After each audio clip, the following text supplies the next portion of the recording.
ಜಗತ್ತಿಗೆ ನಿಶ್ಚಿತ ಗುರಿಯು ನೀನು. ಓ ಗುರುದೇವ ಪ್ರೀತಿಯ ತಾರ, ಆಪ್ತನು ನೀನೇ, ಬಂಧುವು ನೀನೇ.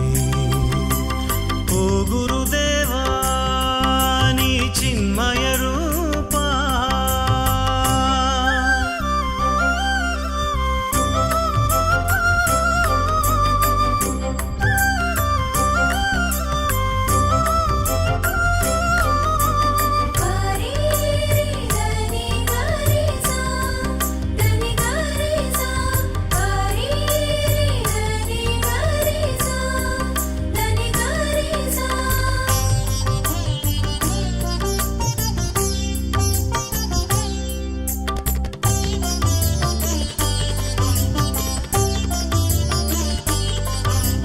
ಸತ್ಯದರ್ಶಕ ನೀನೆ, ಸತ್ಯಪೂರ್ಣನು ನೀನೆ, ಸರ್ವವ್ಯಾಪಿಯು ನೀನೆ, ವಿಶ್ವಜ್ಯೋತಿಯು ನೀನೆ.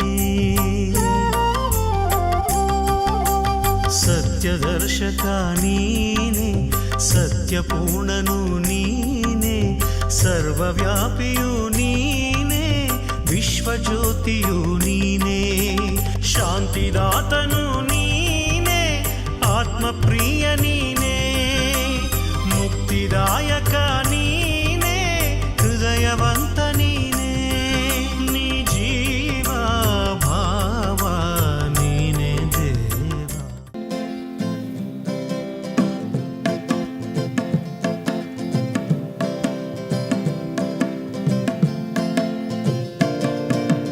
ಅಪ್ಪ ನಾ ನಿನ್ನ ಕಾಣುವೆ, ತಂದೆ ನಾ ನಿನ್ನ ಸ್ತುತಿಸುವೆ. ಅಪ್ಪ ನಾ ನಿನ್ನ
ನಮಸ್ಕಾರ. ಜನತಾ ಕನ್ನಡ ವಾಹಿನಿಯ ವೀಕ್ಷಕರಿಗೆ ಮೈತ್ರಿ ಕ್ರಿಯೇಷನ್ ಅರ್ಪಿಸುವ ದಿವ್ಯಾಶೀರ್ವಾದ ಕಾರ್ಯಕ್ರಮಕ್ಕೆ ಆತ್ಮೀಯ ಸ್ವಾಗತ. ಈ ದಿನ ಗುರುವಾರ ಸಾಮಾನ್ಯವಾಗಿ ಸಾಮಾಜಿಕ ಮೌಲ್ಯಗಳ ಬಗ್ಗೆ ಚರ್ಚಿಸುವಂಥ ಒಂದು ದಿನ. ಈ ಒಂದು ಕಾರ್ಯಕ್ರಮವನ್ನು ನಡೆಸಿಕೊಡಲು ನಮ್ಮ ಮಧ್ಯ ಶ್ರೀಯುತರಾದಂಥ PC ಅಂತೋಣಿಸ್ವಾಮಿ ಅವರು ನಮ್ಮ ಮಧ್ಯದಲ್ಲಿದ್ದಾರೆ. ಅವರಿಗೆ ನಮ್ಮ ಮೈತ್ರಿ ಕ್ರಿಯೇಷನ್ ಪರವಾಗಿ ವಂದನೆಗಳನ್ನ ಸಲ್ಲಿಸ್ತೇವೆ. ಆಂಗ್ಲ ಭಾಷೆಯಿಂದ ಅನೇಕ ಕೃತಿಗಳನ್ನ ಕನ್ನಡಕ್ಕೆ ಭಾಷಾಂತರಿಸಿದ್ದಾರೆ. ಅವರು ಈ ದಿನ ನಮ್ಮ ಮಧ್ಯೆ ಬಂದಿರೋದು ನಮಗೆ ಭಾಳ ಸಂತೋಷ. ಈ ದಿನದ ಒಂದು ವಿಷಯ ಪ್ರಸ್ತಾಪ ಏನಪ್ಪ ಅಂದರೆ ಮಾತು. ಮನುಷ್ಯರಾದ ನಾವೆಲ್ಲ ಮಾತುಗಳನ್ನು ಆಡದೆ ದಿನಗಳನ್ನ ಕಳೆಯೋದಕ್ಕೆ ಸಾಧ್ಯನೇ ಇಲ್ಲ. ನಮ್ಮ ದಿನದ ಪ್ರಾರಂಭವೇ ಮಾತಿನಿಂದ. ಅದು ಪ್ರಾರ್ಥನೆ ಆಗಿರ್ಬೋದು, ಮನುಷ್ಯರೊಟ್ಟಿಗೆ ಮಾತುಕತೆ ಇರ್ಬೋದು, ಅಥವಾ ದೇವರೊಟ್ಟಿಗೆ ಮಾತುಕತೆ ಇರ್ಬೋದು. ಮನುಷ್ಯರೊಟ್ಟಿಗೆ ಮಾತನಾಡುವಾಗ ಸಂಭಾಷಣೆ ಅನಿಸುತ್ತೆ, ದೇವರೊಟ್ಟಿಗೆ ಮಾತನಾಡುವಾಗ ಅದು ಪ್ರಾರ್ಥನೆ ಆಗಿರ್ತದೆ. ಬಹುಶಃ ಪ್ರತಿಯೊಬ್ಬ ಆಧ್ಯಾತ್ಮಿಕ ಜೀವಿ ಬೆಳಗ್ಗೆ ಏಳುವಾಗಲೇ ಕೈಗಳನ್ನ ಉಜ್ಜಿಕೊಂಡು ದೇವರನ್ನು ಸ್ಮರಿಸುತ್ತಾ ದೇವರೊಂದಿಗೆ ಸಂಭಾಷಿಸೋದು. ದೇವರೇ, ಈ ದಿನ ಮತ್ತೊಂದು ಹೊಸ ದಿನ ಕೊಟ್ಟಿದೆಯಪ್ಪ, ಈ ದಿನವನ್ನು ನನ್ನ ಚಿತ್ತದಲ್ಲ ಸ್ವಾಮಿ, ನಿನ್ನ ಚಿತ್ತದಂತೆ ನಡೆಸು. ನಾನು ಮನುಷ್ಯ, ನನಗೆ ಒಂದು ಇತಿಮಿತಿ ಇದೆ. ಆದರೆ ದೇವರೇ, ನೀನು ನಿನ್ನ ಚಿತ್ತದ ಮೇರೆಗೆ, ನಿನ್ನ ಒಂದು ಜ್ಞಾನದ ಮೇರೆಗೆ, ನಿನ್ನ ಒಂದು ತಿಳುವಳಿಕೆ ಮೇರೆಗೆ ನನ್ನ ಜೀವಿತವನ್ನು ಪಶ್ಚಾತ್ತಾಪ ಇಲ್ಲದ ರೀತಿಯಲ್ಲಿ ನಾನು ಕಳೆಯುವ ಹಾಗೆ, ಯಶಸ್ವಿಯಾಗಿ ಕಳೆಯುವ ಹಾಗೆ, ಈ ದಿನ ಫಲಪ್ರದವಾಗಿ ನಾನು ದಿನವನ್ನು ನಾನು ಕಳೆಯುವ ಹಾಗೆ ನನಗೆ ದಯಪಾಲಿಸು ಅಂತ ಕೇಳೋದ್ರಿಂದ ಪ್ರಾರಂಭ ಆಗ್ತದೆ. ಆ ನಂತರದಲ್ಲಿ ನೋಡೋಕೆ ಹೋದರೆ ಮನೆ ಮಂದಿಯೊಂದಿಗೆ ಪ್ರತಿಯೊಬ್ಬೊಬ್ಬರ ಹತ್ರ ಮಾತಾಡ್ತಾನೆ. ಕೆಲವ್ರಿಗಂತೂ ಟೆಲಿಕಾಲರ್ಸ್ಗಳಿರ್ತಾರೆ, ಅವ್ರಿಗಂತೂ ಮಾತಾಡೋದೆ ಅವ್ರ ಬಂಡವಾಳ, ಅವ್ರ ಕೆಲಸನೇ ಮಾತಾಡೋದು. ಹೀಗೆ ಪ್ರತಿಯೊಂದು ಅವರು ವ್ಯಾಪಾರ ಇರ್ಬೋದು, ವ್ಯವಹಾರ ಇರ್ಬೋದು, ಎಲ್ಲೇ ಆದರೂ ಕೂಡ ಮಾತು ಭಾಳ ಇಂಪಾರ್ಟೆಂಟ್, ಭಾಳ ಪ್ರಾಮುಖ್ಯವಾದದ್ದು. ಮಾತಿಲ್ಲದೆ ಇವತ್ತು ಪ್ರಪಂಚನೇ ನಡೆಯೋದಿಲ್ಲ. ಪ್ರಪಂಚ ನಿಂತಿರೋದೇ ಮಾತಿನ ಮೇಲೆ. ಎಷ್ಟು ಚೆನ್ನಾಗಿ ಮಾತಾಡ್ತಾರೆ ಅಷ್ಟು ಚೆನ್ನಾಗಿ ಅವರ ಜೀವನ ರೂಪಿತವಾಗ್ತದೆ. ಪ್ರತಿಯೊಬ್ಬ ಮನುಷ್ಯನಲ್ಲಿ ಮಾತಿನ ಪ್ರಾಮುಖ್ಯತೆ ಭಾಳ. ಈ ಮಾತಿನ ಆದಿ ಏನು, ಅದು ಯಾವಾಗಿಂದ ಮನುಷ್ಯರಲ್ಲಿ ಆರಂಭವಾಯಿತು. ಈಗ ಜೀವಿಗಳನ್ನ ನೋಡ್ತೀವಿ, ಎಲ್ಲ ವಿಚಾರದಲ್ಲಿ ನೋಡೋಕೋದ್ರೆ ಜೀವಿಗಳು, ಪ್ರಾಣಿಗಳು ಎಲ್ಲ ಒಂದೇ ರೀತಿಯಾಗಿ ಕಾಣ್ತವೆ. ಆದರೆ ಮನುಷ್ಯ ಪ್ರಾಣಿ ಮಾತ್ರ ಒಂದು ಡಿಫ್ರೆನ್ಸ್ ಆಗಿ ಕಾಣೋದು ಕೇವಲ ಈ ಮಾತಿನಿಂದ ಅಂತ ಅನಿಸುತ್ತೆ. ಇದಕ್ಕೆ ನೀವೇನು ಹೇಳ್ತೀರಾ? ಪ್ರಿಯ ಎಡ್ವರ್ಡ್ ಶ್ಯಾಂಪ್ರಸಾದ್ ಅವರೇ, ಇವತ್ತಿನ ದಿನ ಈ ಮಾತಿನ ಬಗ್ಗೆ ಮಾತನಾಡಲು ನನ್ನ ಕರೆಸಿದ್ದಕ್ಕಾಗಿ ನಿಮಗೆ, ಅಂದರೆ ಮೈತ್ರಿ ಕ್ರಿಯೇಷನ್ ಸಂಸ್ಥೆಗೂ ಹಾಗೂ ಜನತಾ TV ವಾಹಿನಿಯವರಿಗೂ ಹಾಗೂ ನಮ್ಮ ಶ್ರೋತೃ ಬಂಧುಗಳಿಗೂ ಅನೇಕ ಧನ್ಯವಾದಗಳು. ನೋಡಿ, ಮಾತಿನ ಉಗಮ ಹೇಗಾಯಿತು. ಮಾನವ ತನ್ನ ಅನಾಗರಿಕತೆಯ ಬದುಕಿನ ಹಂತದಿಂದ ನಾಗರಿಕತೆಯ ಬದುಕಿನ ಹಂತದವರು ಬರಲು ಮಾತು ಬಹಳ ಪ್ರಮುಖ ಪಾತ್ರ ವಹಿಸಿದೆ. ಮಾತೇ ಆತನ ಸಂವಹನ ಮಾಧ್ಯಮವಾಗಿದೆ, ಅಂದರೆ ಮೀಡಿಯಾ ಆಫ್ ಕಮ್ಯುನಿಕೇಷನ್ ಆಗಿದೆ. ಮತ್ತು ಮಾತು ಮೊದಲು ಹೇಗಿತ್ತು? ಮೊದಲು ಮಾನವ ಸಂಜ್ಞೆಗಳು, ಶಬ್ದಗಳು, ಆಂಗಿಕ ಅಭಿನಯ ಈ ರೀತಿಯಿಂದ ತನ್ನ ಭಾವನೆಗಳನ್ನು ತನ್ನ ಓರಿಗೆಯ ಮಾನವರಿಗೆ ತಿಳಿಸ್ತಾ ಇದ್ದ. ಮತ್ತು ಕಾಲಾನುಕ್ರಮಕ್ಕೆ ಮಾತು ಅನ್ನೋದು ಒಂದು ಆರಂಭವಾಯಿತು. ಅಂದರೆ ಮಾನವನ ಈ ನಾಗರಿಕತೆಯ ಇತಿಹಾಸದಲ್ಲಿ ಮಾತು ಬರಲು ಬಹಳಷ್ಟು ನೂರಾರು ಸಂವತ್ಸರಗಳೇ ತೆಗೆದುಕೊಂಡವು. ಈ ಮಾತು ಅನ್ನೋದು ಬಂದಾಗ ಮಾನವ ನಾಗರಿಕತೆಯ ಹಂತಕ್ಕೆ ಬಂದ ಎಂದು ನಮ್ಮ ಇತಿಹಾಸಕಾರರು ಅಭಿಪ್ರಾಯ ಪಡ್ತಾರೆ. ಅಂದರೆ ಮಾನವ ಕುಲ ಹುಟ್ಟಿ ಎಷ್ಟೋ ಮಿಲಿಯಗಟ್ಟಲೆ ದಶಕಗಳ ಆದಮೇಲೆ ಈ ಮಾತು ಅನ್ನೋದು ಬಂತು, ಶುರುವಾಯಿತು. ಮತ್ತು ಮಾತು ನಾಗರಿಕತೆಗೆ ದಾರಿ ಮಾಡಿಕೊಟ್ಟಿತು ಅಂತ ಕೂಡ ಹೇಳ್ತಾರೆ. ಮತ್ತು ನಮ್ಮ ಭಾಷಾಶಾಸ್ತ್ರಜ್ಞರ ಪ್ರಕಾರ ಮಾತು ಬಂದ ಮೇಲೆ, ಅಂದರೆ ಮಾತು ಮನುಷ್ಯನಲ್ಲಿ ಮೂಡಿದ ಮೇಲೆ ಅದು ಲಿಪಿ ರೂಪಕ್ಕೆ ಬರಲಿಕ್ಕೆ 200-300 ವರ್ಷ ತೆಗೆದುಕೊಳ್ತು ಅಂತ ಹೇಳ್ತಾರೆ. ನೋಡಿ, ಪ್ರಪಂಚದಲ್ಲಿ ಅನೇಕ ಭಾಷೆಗಳಿವೆ, ಅವು ಯಾವಾಗ ಉಗಮವಾಯಿತೋ ಅದೆಲ್ಲ ನಮ್ಗೆ ಗೊತ್ತಿಲ್ಲ. ನಾವು ಸದ್ಯಕ್ಕೆ ನಮ್ಮ ಕನ್ನಡ ಭಾಷೆಗೆ ಮಾತ್ರ ಈ ವಿಚಾರನ ಮಿತಿಗೊಳಿಸೋಣ. ನಮ್ಮ ಕನ್ನಡ ಭಾಷಾಶಾಸ್ತ್ರಜ್ಞರ ಪ್ರಕಾರ ಕನ್ನಡ ಭಾಷೆ ಲಿಪಿ ರೂಪದಲ್ಲಿ ಬಂದಿದ್ದು ಕ್ರಿಸ್ತಶಕ 5ನೇ ಶತಮಾನದ ಹಲ್ಮಿಡಿ ಶಾಸನದ ಮೂಲಕ. ಅಂದರೆ ಹಲ್ಮಿಡಿ ಶಾಸನ ನಮಗೆ ದೊರೆತಿದ್ದು 20ನೇ ಶತಮಾನದಲ್ಲೇ, ಆದರೆ ಹಲ್ಮಿಡಿ ಶತಮಾನದ ಕಾಲ ಅದು 5ನೇ ಶತಮಾನ. ಅಂದರೆ ಕನ್ನಡ ಭಾಷೆ ಲಿಪಿ ರೂಪಕ್ಕೆ 5ನೇ ಶತಮಾನದಲ್ಲೇ ಬಂದಿತ್ತು, ಶಾಸನಗಳಲ್ಲಿ ಕೆತ್ತುವ ಹಂತಕ್ಕೆ ಬಂದುಬಿಟ್ಟಿತ್ತು ಅಂತ ನಮ್ಮ ಇತಿಹಾಸಜ್ಞರು ಕಂಡುಹಿಡಿದಿದ್ದಾರೆ. ಅಂದರೆ ಇದು ಆವಾಗ ಈ ಲಿಪಿ ರೂಪಕ್ಕೆ ಬರಲು ಮೊದಲು ಮಾತಿನ ರೂಪದಲ್ಲಿ ನಮ್ಮ ಭಾಷೆ ಇದ್ದದ್ದು ಇನ್ನೂ 200-300 ವರ್ಷ ಹಿಂದೆ.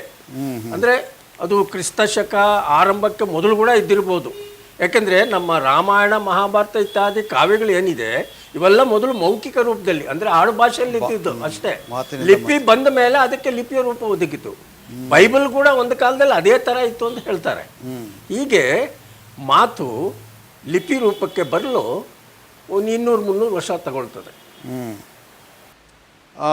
ಹಾಗಾದರೆ ಈ ಮಾನವ ಜನಾಂಗದಲ್ಲಿ ಭಾಷೆ ಮಾತುಗಾರಿಕೆ ಆರಂಭವಾಗಿ ಹೌದು ಎಷ್ಟೋ ಶತಮಾನಗಳ ಕಾಲದ ನಂತರ ಲಿಪಿ ಅನ್ನೋದು ಪ್ರಾರಂಭ ಆಯಿತು, ಬಳಕೆಗೆ ಬಂತು. ಅದು ಪ್ರಾರಂಭದಲ್ಲಿ ಅದು ಚಿತ್ರಕಲೆ ರೂಪದಲ್ಲೋ ರೂಪದಲ್ಲಿತ್ತು. ಆಮೇಲೆ ಲಿಪಿ ಸಂಜ್ಞೆಗಳಾಯ್ತು, ಸಂಜ್ಞೆಗಳಾಗಿ ನಂತರದಲ್ಲಿ ಲಿಪಿ ಮಾನವನ ನಾಗರಿಕತೆ ಬೆಳೆದಂಗೆಲ್ಲ ಈ ಲಿಪಿಯಲ್ಲಿ ಸುಧಾರಣೆ ಕಾಣ್ತಾ ಕಾಣ್ತಾ ಕಾಣ್ತಾ ಬಂದು ಈಗಿನ ಮಟ್ಟಕ್ಕೆ ಬಂದಿದೆ ಅಂತ ಹೇಳ್ತೀವಿ. ಇನ್ನು ಲಿಪಿ ಬಗ್ಗೆ ಹೇಳ್ಬೇಕಂದ್ರೆ ಬಹಳಷ್ಟಿದೆ. ಇವಾಗ ನಾವು ಮಾತಿನ ಬಗ್ಗೆ ಮಾತ್ರ ನಮ್ಮ ಮಾತುಗಳನ್ನು ಮಿತಗೊಳಿಸ್ಕೊಳ್ಳೋಣ.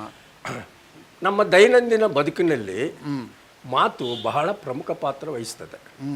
ಮನುಷ್ಯನ ಸಂಬಂಧಗಳನ್ನು ಕಟ್ಟುವಲ್ಲಿ, ಮನುಷ್ಯನ ಸಂಬಂಧಗಳನ್ನು ಮುರಿಯುವಲ್ಲಿ ಮಾತು ಬಹಳ ಪ್ರಮುಖ ಅನಿಸ್ತದೆ. ಅದಕ್ಕೆ ನಮ್ಮ 16ನೇ ಶತಮಾನದ ಆಶುಕವಿ ಸರ್ವಜ್ಞ ಈ ಬಗ್ಗೆ ಬಹಳ ಸೊಗಸಾಗಿ ಹೇಳಿದ್ದಾನೆ. ಮಾತಿನಿಂ ನಗೆನುತಿಯು ಮಾತಿನಿಂ ಹಗೆ ಹತಿಯು ಮಾತಿನಿಂ ಸಕಲ ಸಂಪದವು ಲೋಕಕ್ಕೆ ಮಾತೇ ಮಾಣಿಕ್ಯವು ಸರ್ವಜ್ಞ. ನೋಡಿ, ಮಾತಿನಿಂದನೇ ನಗೆ ಆಗೋದು, ಸಂಭ್ರಮ ಆಗೋದು, ನಗಾಡೋದು ಮಾಡೋದಿಲ್ಲ. ಮಾತಿನಿಂದನೇ ಹಗೆಹತಿಯು, ಹಗೆತನ, ಕೊಲ್ಲೋದು, ದುರಂತಗಳು ಇದು ಮಾತಿನಿಂದನೇ. ಅದರಿಂದನೇ ಮಾತಿನಿಂದನೇ ಸಕಲ ಸಂಪದವು ಲೋಕಕ್ಕೆ ಮಾತೇ ಮಾಣಿಕ್ಯ ಅಂತ ಹೇಳಿದ್ದಾರೆ. ಹಾಗಾಗಿ ಏನೋ ಮಾತಿನ ಪ್ರಾಮುಖ್ಯತೆ ಬಗ್ಗೆ ನಮ್ಮ ಹಿರಿಯರು ಬಹಳ ಸೊಗಸಾಗಿ ಹೇಳಿದ್ದಾರೆ. ಮಾತೆ ಮುತ್ತು, ಮಾತೆ ಮೃತ್ಯು ಅಂತ. ಜೊತೆಗೆ ಮಾತು ಮತ್ತು ನಡವಳಿಕೆ ಅಂದರೆ ಮಾತಿಗೂ ನಮ್ಮ ನಡತೆಗೂ ಸಾಮ್ಯತೆ ಇರಬೇಕು. ಮಾತಿಗೆ ಇಂಟಿಗ್ರಿಟಿ, ಇಂಟರ್ ರಿಲೇಷನ್, ಒಂದಕ್ಕೊಂದು ಸಾಮ್ಯತೆ ಇರಬೇಕು. ಮಾತಿಗೆ ತಪ್ಪಿದವನ್ನ ವಚನ ಭ್ರಷ್ಟ ಅಂತೀವಿ, ಇನ್ನೂ ಬಹಳ ಕೆಟ್ಟದಾಗಿ ಕೂಡ ಹೇಳ್ತಾರೆ ಅದು. ಅದರಿಂದ ಮಾತು ಅನ್ನೋದು ಅಂದರೆ ನಡೆ, ನಮ್ಮ 12ನೇ ಶತಮಾನದ ವಚನಕಾರರು ಈ ಬಗ್ಗೆ ಇನ್ನೊಂದು ಹೇಳಿದ್ದಾರೆ. ನಡೆಗೂ ನುಡಿಗೂ ಏನಂತ, ಅಂದರೆ ನಮ್ಮ ನಡೆಯಲ್ಲಿ ಮತ್ತು ನುಡಿಯಲ್ಲಿ ಎರಡಲ್ಲೂ ಸಾಮ್ಯತೆ ಇರಬೇಕು. ಇನ್ನು ನಮ್ಮ ದೈನಂದಿನ ಬದುಕಿನಲ್ಲಿ, ದೈನಂದಿನ ಆಗುಹೋಗುಗಳಲ್ಲಿ ಮಾತು ನಾ ಹೇಳಿದಾಗೆ ಪ್ರಮುಖ ಪಾತ್ರ ವಹಿಸ್ತದೆ. ನಿಜ, ಮಾತು ಮೆದುವಾಗಿ ಹೇಳಿದ್ರೂ ಇನ್ನೊಂದು ಪರಿಣಾಮ ಆಗ್ತದೆ, ಮಾತನ್ನು ಸ್ವಲ್ಪ ಕಠೋರವಾಗಿ ಹೇಳಿದ್ರೂ ಮತ್ತೊಂದು ಪರಿಣಾಮ ಆಗ್ತದೆ. ನೋಡಿ, ಈಗೀಗ ಮೊನ್ನೆ ತಾನೇ SLC PUC ಈ ಫಲಿತಾಂಶ ಎಲ್ಲ ಬಂತು. ಯಾವುದೋ ಒಬ್ಬ ತಂದೆ ತನ್ನ ಮಗಳು ಆ ಅಂತಿಮ PUCಯಲ್ಲಿ ಕಡಿಮೆ ಮಾರ್ಕ್ ತಗೊಂಡು ಅಂತೇಳಿ ಸ್ವಲ್ಪ ಕಠಿಣವಾಗಿ ಅಥವಾ ಒರಟಾಗಿ ಹೇಳಿಬಿಟ್ಟ ಅಂದರೆ ಆ ಮಾತಿನಿಂದನೇ ಆಕೆ ನೊಂದು ಆ ಮಾತು ಆಕೆಯನ್ನು ಆತ್ಮಹತ್ಯೆಗೆ ಕೂಡ ಪ್ರಚೋದಿಸ್ಬೋದು. ಆದ್ದರಿಂದ ಮೆದುವಾದ ಮಾತಿನಲ್ಲೇ ಏನಮ್ಮ ಈಗಾಯ್ತಲ್ಲ, ಪರವಾಗಿಲ್ಲ ಬಿಡಮ್ಮ ಅಂತ ಹೇಳಿದರೆ ಅವ್ರಿಗೆ ಆಶಾಭಾವನೆ ಉಂಟಾಗ್ತಾ ಇತ್ತು. ಆದರೆ ಕಠೋರವಾಗಿ ಹೇಳಿಬಿಟ್ಟೆ, ತನ್ನ ಕೋಪ ಎಲ್ಲ ಆಕೆ ಮೇಲೆ ಬಿಟ್ಟರೆ ಇಷ್ಟೂ ವರ್ಷದ ಪರಿಶ್ರಮ ಹಾಳಾಗಿ ಮತ್ತೆ ನಮ್ಮ ಬದುಕಿಗೆ ಅರ್ಥ ಇಲ್ಲದ ಹೋಗುತ್ತೆ. ಯಾಕೆ? ಆಕೆ ಆತ್ಮಹತ್ಯೆ ಮಾಡ್ಕೊಂಡು ಮಗಳೇ ಸತ್ತೋದ್ಮೇಲೆ ಇಂಥ ಎಷ್ಟೋ ಘಟನೆಗಳಾಗ ಎಲ್ಲ ಮಾತಿನಿಂದನೇ. ಸ್ವಲ್ಪ ಆಗ ತಡೆ ಹಿಡ್ಕೊಂಡಿದ್ರೆ ಆ ಸಂದರ್ಭನ ನಾವು ಕಾಪಾಡ್ಬೋದಿತ್ತು. ಅದಕ್ಕೆ ನಮ್ಮವರೊಬ್ರು ಹೇಳಿದರು, ಯಾವಾಗ ನಿಮ್ಗೆ ಕೋಪ ಬರ್ತದೆ ಆವಾಗ ಕೋಪ ಬಂದಾಗ 10 ಎಣಿಸಿ, 20 ಎಣಿಸಿ, 90 ಎಣಿಸಿ, 100 ಎಣ್ಸಕ್ಕೆ ಹೇಳಿದ್ರು. ಅದ್ರ ಜಾಸ್ತಿ ಕೋಪ ಬರ್ತಿತ್ತು. ಹೌದು, ಅದಕ್ಕೆ ಆ 100 ಎಣಿಸ್ಬೇಕಾದಾಗ ನಮ್ಗೆ ಏನು ಕೋಪ ಮಾಡ್ಕೊಂಡಿದ್ವಿ ಅನ್ನೋದೇ ಮರ್ತೋಗ್ಬಿಡ್ತದೆ. ನೋಡಿ, ಕೋಪದ ಬಗ್ಗೆನೇ ನಮ್ಮ ಸರ್ವಜ್ಞ ಹೇಳಿದ್ದಾನೆ. ನೋಡಿ, ಹೀಗೆ ಮಾತು ಮೆದುವಾಗಿ ಇರಬೇಕು, ಮಾತು ಒರಟಾಗಿರ್ಬೋದು. ಯಾಕಂದರೆ ಎರಡರಿಂದನೂ ಪರಿಣಾಮ ಆಗ್ತದೆ. ಮೆದುವಾಗಿದ್ದರೆ ಪ್ರೀತಿ ವಾತ್ಸಲ್ಯ ಹುಡ್ತದೆ, ಕಠೋರವಾಗಿದ್ರೆ ಕೋಪ ಇನ್ನು ಮುಂತಾದೆಲ್ಲ ಆಗ್ತದೆ. ಈ ಕೋಪದ ಬಗ್ಗೆ ಕೂಡ ಸರ್ವಜ್ಞ ಹೇಳಿದ್ದಾನೆ. ಕೋಪವೆಂಬುದು ಕೇಳು ಪಾಪದ ನೆಲಗಟ್ಟು, ಕೂಪದಳು ನೇಣು ಹರಿದಂತೆ ಪಾಪಿತಾನಿಳಿಯುವ ನರಕದಲ್ಲಿ ಸರ್ವಜ್ಞ ಅಂತ. ಅಂದರೆ ನಾವು ಬಾವಿಗೆ ಇಳಿದಾಗ ಹಗ್ಗ ಹೇಗೆ ಹಿಡ್ಕೊಂಡಿತ್ತು, ಅಕಸ್ಮಾತ್ ಹಗ್ಗ ತುಂಡಾದರೆ ನಾವು ಹೇಗೆ ಬಾವಿ ಒಳಗಡೆ ಹೋಗ್ಬಿಡ್ತೀವಿ, ಆ ಥರ ಕೋಪ ಅನ್ನೋದು ಒಂದು ಮಿತಿ ಮೀರ್ತಂದ್ರೆ ನಾವು ಒಳಗಡೆ ಪಾತಾಳಕ್ಕೆ ಹೋಗ್ಬಿಡ್ತೀವಿ, ಪಾತಾಳಕ್ಕೆ ಹೋಗ್ಬಿಡ್ತೀವಿ ಅಂತ. ಅಂದರೆ ಕೋಪನ ಯಾವಾಗಲೂ ನಾವು ಹದ್ದುಬಸ್ತಾ ಇಟ್ಕೊ. ಯಾಕಂದರೆ ಮಾತಿನಿಂದನೇ ಈ ಕೋಪ ಉಂಟಾಗೋದು ಕೂಡ. ಎಲ್ಲಕ್ಕೂ ಮೂಲ ಮಾತು. ಮತ್ತು ಈ ಬೇರೆ ಸಂದರ್ಭಗಳಲ್ಲಿ ನಾವು ಮಾತಾಡುವಾಗ ಬಹಳ ಎಚ್ಚರಿಕೆಯಿಂದ ಇರಬೇಕು. ನೋಡಿ, ಕೆಲವೊಂದು ಜನಕ್ಕೆ ಮಾತಾಡೋದಂದ್ರೆ ಅದೇನೋ ಬಹಳ ಇಷ್ಟ, ಏನೇನೋ ಮಾತಾಡ್ಬಿಡ್ತಾರೆ. ಮಾತಾಡಬಾರ್ದೆಲ್ಲ ಮಾತಾಡಿ ಕೇಳಿಗರಿಗೆ ಕಸಿಯುಂಟು ಮಾಡ್ತಾರೆ, ಅರ್ಥವಿಹೀನವಾಗಿ. ಆದ್ದರಿಂದ ನೋಡಿ, 10 ಮಾತು ಆಡೋಕ್ಕೆ ಕಡೆ ಒಂದು ಮಾತು ಹೌದು ಇಲ್ಲ ಅಂತ ಹೇಳಿದಾಗ ಆತ ಮಿತಭಾಷೆ ಎನಿಸ್ಕೊಳ್ತಾನೆ, ಮತ್ತು ಆತ ಉತ್ತಮನಾಗ್ತಾನೆ. ಮತ್ತು ಹೀಗೆ ಮಾತು ಮುಂದುವರೆದಾಗ ಏನಾಗುತ್ತೆ ಅಂತ ಹೇಳಿದ್ರೆ, ಕೆಲವರು ನೋಡಿ, ಮಾತು ಕೇವಲ ನಮ್ಮ ಭಾವನೆಗಳನ್ನು ಸಂವಹನ ಮಾಡೋದು ಮಾತ್ರ ಅಲ್ಲ, ಮಾತು ಆಡುವಾಗ ಅದು ನಮ್ಮ ವ್ಯಕ್ತಿತ್ವ ಕೂಡ ಬಿಚ್ಚಿಡ್ತದೆ. ಇದು ಬಹಳಷ್ಟು ಜನಕ್ಕೆ ಗೊತ್ತಾಗೋದಿಲ್ಲ. ನಾವೇನನ್ನೋದು ನಮ್ಮ ಬಾಯಿಂದನೇ. ನೋಡಿ, ಕೆಲವರು ಮಾತಿನ ಭರದಲ್ಲಿ ಜೋಶ್ ಅಂತೀವಲ್ಲ, ಈ ಉತ್ಸಾಹದಲ್ಲಿ ತಮ್ಮ ಬಗ್ಗೆ ಇಲ್ಲ ಸಲ್ಲದೆಲ್ಲ ಹೇಳ್ಬಿಡ್ತಾರೆ. ನಾನು ಅದು ಮಾಡಿದೆ, ಇದು ಮಾಡಿದೆ, ಏನೆಲ್ಲ ಅಳಿಯೋದು ಅಂತಾರಲ್ಲ, ಈ ಥರ ಹೇಳಿದಾಗ ಕೇಳಿಗನಿಗೆ ಏನು ಅನಿಸ್ತದೆ, ಈತನ ಸಂಸ್ಕೃತಿ ಅಂತದ್ದು, ಈತನ ಯಾವ ಹಿನ್ನೆಲೆ ಎಲ್ಲ ಆತನ ಬಗ್ಗೆ ಸ್ವಲ್ಪ ಆದ್ರೂ ಗೊತ್ತಿರ್ತದೆ. ಇವನು ಮಾತಾಡೋದಕ್ಕೂ ಅಲ್ಲಿ ಅದಕ್ಕೆ ಮಾತಾಡುವಾಗ ಎಚ್ಚರದಿಂದ 10 ಮಾತು ಆಡುವ ಬದಲು ಒಂದು ಮಾತು ಹೌದು ಅಥವಾ ಇಲ್ಲ, ಇಷ್ಟು ಮಾತ್ರ ಆಡಿದ್ರೆ ಆತ ಮಿತಭಾಷೆ ಎನಿಸ್ಕೊಳ್ತಾರೆ. ಅದಕ್ಕೆ ಸೂಕ್ಷ್ಮಗ್ರಾಹಿಗಳಿರ್ತಾರೆ ನಮ್ಮಲ್ಲಿ. ಅವರು ಒಬ್ಬ ವ್ಯಕ್ತಿ ಮಾತಾಡುವಾಗ ಆತ ಎಂಥವನಂತ ಅಳೆದು ಬಿಡ್ತಾರೆ. ಆದ್ದರಿಂದ ಮಾತಾಡುವಾಗ ನಾವು ಭಾಳ ಹುಷಾರಾಗಿರಬೇಕು. ಎಷ್ಟು ಬೇಕೋ ಅಷ್ಟೇ ಮಾತಾಡಬೇಕು. ವಿನಾಕಾರಣ ಮಾತಾಡಿದ್ರೆ ನಮ್ಮ ವ್ಯಕ್ತಿತ್ವನೇ. ಅದಕ್ಕೆ ಹೇಳೋದು, ಕುಲವನ್ನು ನಾಲಿಗೆ ಹೇಳಿತು ಅಂತ. ನಾವು ಮಾತಾಡ್ತಾ ಇದ್ರೆ ನಮ್ಮ ಹಿನ್ನೆಲೆಲ್ಲ ಬಂದ್ಬಿಡ್ತದೆ. ನಮಗೆ ಗೊತ್ತಾಗೋದಿಲ್ಲ. ಅದಕ್ಕೆ ನಮ್ಮ ಮಾತನ್ನೇ ಯಾವತ್ತೂ ಮಿತವಾಗಿ ಇಳಿಸ್ಕೋಬೇಕು. ನನ್ಗನ್ಸುತ್ತೆ ಮನುಷ್ಯನಿಗೆ ಮಾತು ಒಂದು ಕಲೆಯ ರೀತಿ ನಿಜವಾಗೇನೋ ಅಂತ. ಹೌದು, ಅವನ ಮಾತನ್ನ ನಿರ್ವಹಿಸೋದನ್ನ ಅವನು ಸಮರ್ಥನಾಗಿದ್ರೆ ಹೌದು, ತನ್ನ ಜೀವನನೂ ಕೂಡ ಯಶಸ್ವಿಯಾಗಿ ನಿರ್ವಹಿಸ್ತಾನೆ ಅಂತ ನನಗನ್ಸುತ್ತೆ. ಯಾಕಂತ ಹೇಳ್ತೀರಾ, ನೋಡಿ, ಮನುಷ್ಯನಿಗೆ ಜೀವನದಲ್ಲಿ ಅವನಿಗೆ ಅನೇಕ ಮುಖಗಳಿರ್ತವೆ, ಹಲವಾರು ಮುಖಗಳು. ಒಬ್ಬ ಮನುಷ್ಯ, ಯಾವುದೇ ಮನುಷ್ಯ ಆದರೂ ಕೂಡ ಅವನಿಗೆ ಒಂದು ಕಾಂಪ್ಲೆಕ್ಸಿವ್ ನೇಚರ್ ಇರುತ್ತೆ. ಅವನು ಒಂದು ಹೆಂಡತಿಗೆ ಗಂಡ ಆಗಿರ್ಬೋದು, ತಂದೆ ತಾಯಿಗೆ ಆತ ಮಗ ಆಗಿರ್ಬೋದು, ಅದೇ ರೀತಿಯಲ್ಲಿ ಅವನು ಮಕ್ಕಳಿಗೆ ತಂದೆ ಆಗಿರ್ಬೋದು. ಹಾಗೆ ವ್ಯವಹಾರದಲ್ಲಿ ನೋಡೋಕೆ ಹೋದರೆ ವ್ಯವಹಾರಸ್ಥರಿಗೆ ಅವನು ಪಾಲ್ದಾರ ಆಗಿರ್ಬೋದು, ಅಥವಾ ಅವನು ಗಿರಾಕಿ ಆಗಿರ್ಬೋದು, ಅಥವಾ ಅವನೇ ಪ್ರೊಪ್ರೈಟರ್ ಆಗಿರ್ಬೋದು. ಹೀಗೆ ಅವನು ಪ್ರತಿಯೊಂದೊಂದು ವ್ಯವಹಾರದಲ್ಲೂ ಅವನು ಬೇರೆ ಬೇರೆ ರೀತಿಯ ಮುಖಗಳಲ್ಲಿ ಅವನು ವ್ಯವಹಾರ ಮಾಡ್ತಾನೆ. ಇವಾಗ ಅಲ್ಲಿಗೆ ನಾನು ಬಂದೆ. ಇನ್ನು ವ್ಯವಹಾರ ನೀವು ಹೇಳಿದ್ರಲ್ಲ, ಇವಾಗ ವಿವಾಹ, ವರಾನ್ವೇಷಣೆ, ವಧು ಅನ್ವೇಷಣೆ, ವ್ಯವಹಾರ ಕುದುರಿಸುವಿಕೆ, ನ್ಯಾಯ ಪಂಚಾಯತಿ ಕಟ್ಟೆ, ಇಂಥ ಜಾಗದಲ್ಲಿ ಮಾತಾಡ್ಬೇಕಂದ್ರೆ ಕೆಲವ್ರು ಏನು ಮಾಡ್ತಾರೆ, ಮಾತು ಬಲ್ಲಂತ ಜಾಣಗಾರನ್ನ ಆಯ್ಕೆ ಮಾಡ್ಕೊಳ್ತಾರೆ, ಮೀಡಿಯೇಟರ್. ಆತ ಮಾತಿನಲ್ಲಿ ಬಹಳ ಜಾಣ ಆಗಿರ್ತಾನೆ, ಸಂದರ್ಭಕ್ಕೆ ತಕ್ಕಾಗಿ ಮಾತಾಡ್ತಾನೆ. ಅದಕ್ಕೆ ಹೇಳೋದು ದೊಡ್ಡವರು, ಮಾತು ಬಲ್ಲವನಿಗೆ ಜಗಳವಿಲ್ಲ, ಊಟ ಬಲ್ಲವನಿಗೆ ರೋಗವಿಲ್ಲ. ಮತ್ತೆ ಅಂತಹ ಸಂದರ್ಭದಲ್ಲಿ ಮಾತು ಹೇಗಿರಬೇಕು ಅಂತ ನಮ್ಮ ಅದೇ 12ನೇ ಶತಮಾನದ ವಚನಕಾರರು ಹೀಗಂತಿದ್ದಾರೆ: ನುಡಿದರೆ ಮುತ್ತಿನ ಹಾರದಂತಿರಬೇಕು, ನುಡಿದರೆ ಸ್ಫಟಿಕದ ಸಲಾಕೆಯಂತಿರಬೇಕು, ನುಡಿದರೆ ಮಾಣಿಕ್ಯದ ದೀಪ್ತಿಯಂತಿರಬೇಕು, ನುಡಿದರೆ ಲಿಂಗ ಮೆಚ್ಚಿ ಅಹುದಹುದು ಎನ್ನಬೇಕು. ಏನು ಅದ್ಭುತವಾಗಿ ಹೇಳಿದ್ದಾನೆ ನೋಡಿ. ಚೆನ್ನಾಗಿದೆ ನೋಡಿ. ಈ ಥರ ಮಾತಾಡಿದಾಗ ಕೇಳುಗನಿಗೂ ಆನಂದ, ಹೇಳುವನಿಗೂ ಸಂತೋಷ. ಮೈತ್ರಿ ಕ್ರಿಯೇಷನ್ಸ್ ರವರ ನೂತನ ಚಿಂತನ ಮಂಥನ ಕಾರ್ಯಕ್ರಮ ದಿವ್ಯಾಶೀರ್ವಾದ ನಿಮ್ಮ ನೆಚ್ಚಿನ ಜನತಾ ಕನ್ನಡ ವಾಹಿನಿಯಲ್ಲಿ ಏಪ್ರಿಲ್ 7ರಿಂದ ಪ್ರತಿದಿನ ಮುಂಜಾನೆ 6:30ರಿಂದ 7 ಗಂಟೆವರೆಗೆ. ಸೋಮವಾರ ಮಹಿಳೆಯರಿಗಾಗಿ, ಮಂಗಳವಾರ ಯುವ ಜನತೆಗಾಗಿ, ಬುಧವಾರ ಕುಟುಂಬಸ್ಥರಿಗಾಗಿ, ಗುರುವಾರ ಸಾಮಾಜಿಕ ಮೌಲ್ಯಗಳಿಗಾಗಿ, ಶುಕ್ರವಾರ ಫೋನ್ ಇನ್ ನೇರ ಕಾರ್ಯಕ್ರಮ, ಶನಿವಾರ ಮಕ್ಕಳಿಗಾಗಿ, ಮತ್ತು ಭಾನುವಾರ ದೈವಾರಾಧನಾ ಕಾರ್ಯಕ್ರಮಗಳು.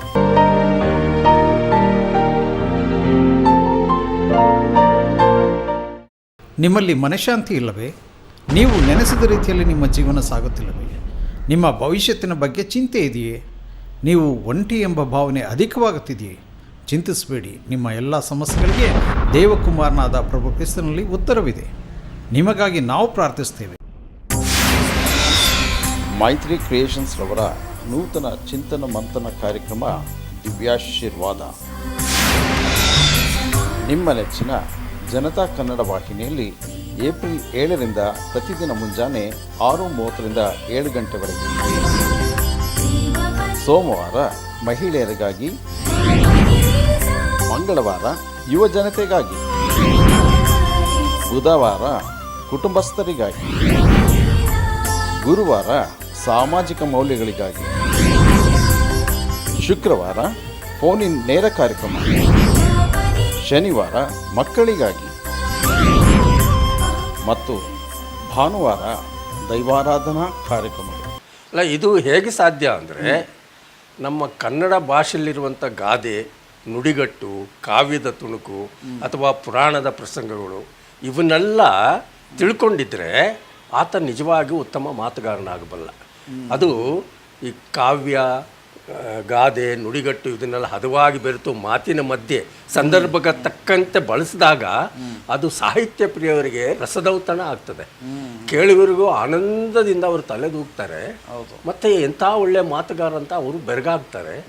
ಆಗ ಈ ಮಾತನ್ನು ಆಡ್ತಾನಲ್ಲ ಆತನಿಗೂ ಸಮಾಧಾನ, ಕೇಳುವರಿಗೂ ಆನಂದ.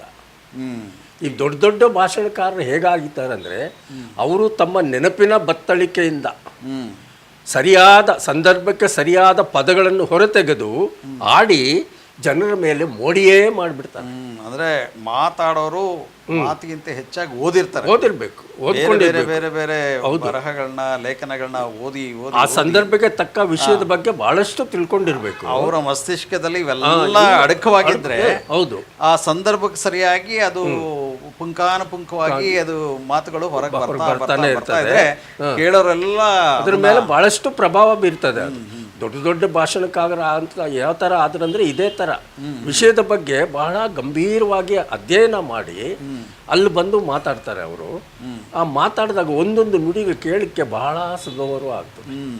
ಒಂದು ಸಾಹಿತ್ಯ, ಒಬ್ಬ ಸಾಹಿತಿ ಮಾತಾಡ್ದ, ಉತ್ತಮ ಸಾಹಿತಿ ಮಾತಾಡ್ದ ಅಂದರೆ ಒಬ್ಬ ಸಾಹಿತ್ಯ ಪ್ರಿಯನಿಗೆ ಅದು ಬಹಳ ಇಷ್ಟ ಆಗ್ತದೆ.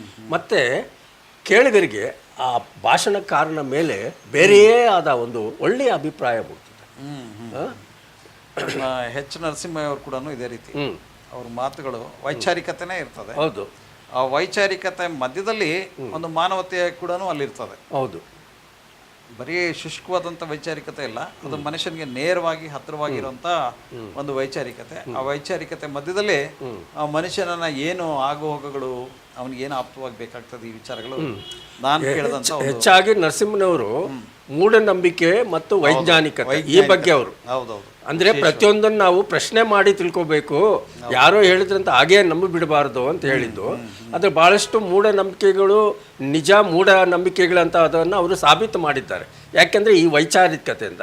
ಮತ್ತು ಅವ್ರಿಗೆ ಈ ಸೈನ್ಸು, ವಿಜ್ಞಾನದಲ್ಲಿ ಬಹಳಷ್ಟು ಆಸಕ್ತಿ ಇತ್ತು. ವಿಜ್ಞಾನ ಪದವೀಧರವರು, ಪರಿಣಿತಿ ಇತ್ತು. ಅದಕ್ಕಾಗಿ ಅವರು ಅಮೆರಿಕ ದೇಶಕ್ಕೆ ಹೋಗಿ ಭಾಳಷ್ಟು ಅಧ್ಯಯನ ಕೂಡ ಮಾಡಿ ಬಂದಿದ್ದರು ಅವರು.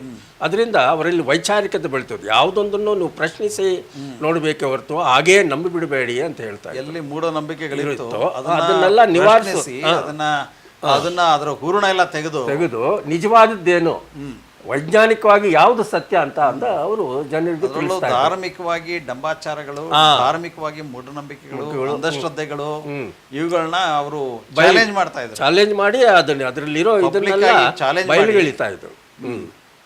ನಮ್ಮ ಸತ್ಯವೇದದಲ್ಲೂ ಕೂಡ ಮಾತಿನ ಬಗ್ಗೆ ಬಹಳ ಹೇಳ್ಪಟ್ಟಿದೆ.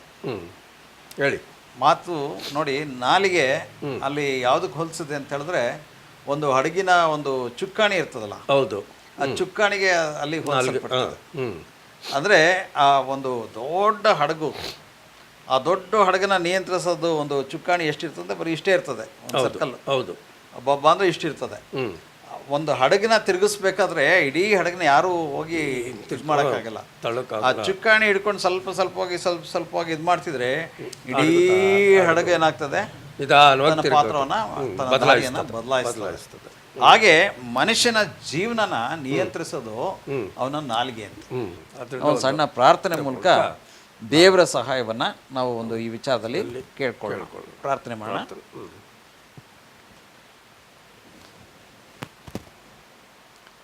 ಸರ್ವಶಕ್ತನಾದ ದೇವರೇ ಸ್ವಾಮಿ, ಈ ಒಂದು ಬೆಳಗಿನ ಜಾವದಲ್ಲಿ ಸ್ವಾಮಿ ಮತ್ತೊಮ್ಮೆ ನಿನ್ನ ಪಾದಗಳ ಸನ್ನಿಧಿಗೆ ಬಂದಿದ್ದೇವೆ. ಈವರೆಗೆ ಸ್ವಾಮಿ ನಮ್ಮ ನಾಲಿಗೆಯ ಕುರಿತು, ಮಾತಿನ ಹದವನ್ನು ಕುರಿತು ನಾವು ಅನೇಕ ವಿಚಾರಗಳನ್ನ ಮಾಡಿದೆವು. ಆದರೆ ತಂದೆಯ ದೇವರೇ, ಇದೆಲ್ಲದರ ಹಿಂದೆ ಸ್ವಾಮಿ ನಿನ್ನ ಪ್ರಸನ್ನತೆ, ನಿನ್ನ ಕೃಪೆ ಬೇಕು ಸ್ವಾಮಿ. ನೀನು ನಮ್ಮನ್ನು ನಿಯಂತ್ರಿಸುವುದಾದರೆ, ನಮ್ಮ ಜೀವಿತವನ್ನು ನಿಯಂತ್ರಿಸುವುದಾದರೆ ನಮ್ಮ ಮಾತನ್ನು ಕೂಡ ನೀನು ನಿಯಂತ್ರಿಸಬಲ್ಲೆ ಸ್ವಾಮಿ. ನಮಗೆ ಗೊತ್ತಿದ್ದೋ ಗೊತ್ತಿಲ್ಲದೆಯೋ ಅನೇಕರಿಗೆ ನಾವು ಆಘಾತಕಾರಿಯಾಗಿ ನಾವು ಮಾತನಾಡಿರ್ಬೋದು. ಒಂದು ವೇಳೆ ನಮ್ಮ ಜೀವಿತದಲ್ಲಿ ನಮ್ಮ ಮಾತಿನಿಂದಲೇ ಸ್ವಾಮಿ ಅನೇಕರಿಗೆ ನಾವು ತೊಂದರೆ ಕೊಟ್ಟಿದ್ದಲ್ಲಿ ಈ ಒಂದು ಸಮಯದಲ್ಲಿ ಸ್ವಾಮಿ ನಿನ್ನ ಪಾದಗಳ ಬಳಿ ಬಂದು ಸ್ವಾಮಿ ಕ್ಷಮೆಯನ್ನು ನಾವು ಬೇಡ್ತೇವೆ. ಯಾವ ಪ್ರಿಯ ಸಹೋದರ ಸಹೋದರರಿಗೆ ನಾವು ಏನಾದರೂ ತಪ್ಪು ಮಾಡಿದಲ್ಲಿ, ತಪ್ಪುಗಳನ್ನು ಮಾತಾಡಿದಲ್ಲಿ ಅವ್ರ ಮುಂದೆ ನಾವು ಹೋಗ್ಲಿಕ್ಕಾಗಲಿಲ್ಲ ಅಂದರೂ ಸ್ವಾಮಿ ತಂದೆಯ ದೇವರೇ, ನೀನು ಮಧ್ಯಸ್ಥನಾಗಿದ್ದಿ, ನೀನು ನ್ಯಾಯಸ್ಥನಾಗಿದ್ದಿ ಸ್ವಾಮಿ. ನಿನ್ನ ಮುಂದೆ, ನಿನ್ನ ನ್ಯಾಯದ ತಕ್ಕಡಿಯ ಮುಂದೆ ನಾವು ನಿಂತಿದ್ದೇವೆ. ಆ ಸಹೋದರ ಸಹೋದರಿನ ನಾವು ಕೇಳಲಿಕ್ಕಾಗದಿದ್ದರೂ ಸ್ವಾಮಿ ನಿನ್ನ ಮುಂದೆ ನಾವು ಬೇಡ್ಕೊಳ್ತೇವೆ. ನಮ್ಮ ಮೇಲಿರ್ತಕ್ಕಂಥ ಈ ಅಪಾದನೆಗಳನ್ನ, ದೋಷವನ್ನು ನೀನು ಪರಿಹಾರ ಮಾಡು. ನಮ್ಮ ಮಾತಿನಲ್ಲಿ ಸ್ವಾಮಿ ಶುದ್ಧತೆಯನ್ನು ಕೊಡು. ನಾವು ಏನು ನಡೆಯುತ್ತೇವೆಯೋ ಅದರಂತೆ ಮಾತನಾಡುವಂಥ ಒಂದು ಅಧಿಕಾರವನ್ನು ಕೊಡು, ಬಲವನ್ನು ಕೊಡು.